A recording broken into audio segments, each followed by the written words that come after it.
Let me take you back to 1960. In 1960, only 7.7% of Americans were choosing to go to college. But the gap between what upper and middle class workers were earning was the smallest it had ever been in American history.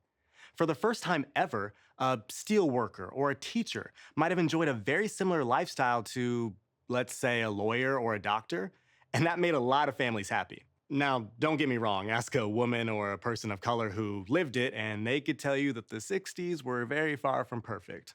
But economically, social historians have judged this period as having the highest mass standard of living of all time.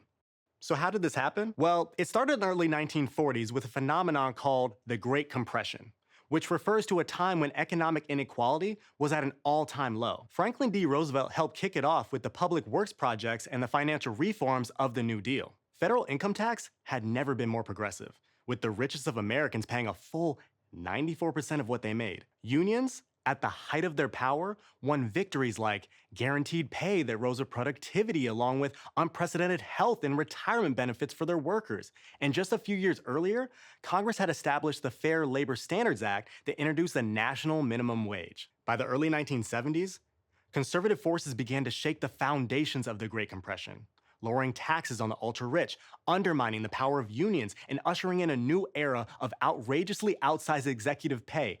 An unprecedented social safety net that took 3 decades to build began to unravel.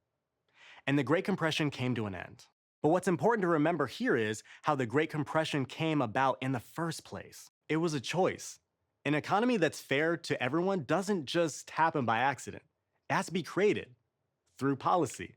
And for the sake of all Americans, we need to create it again.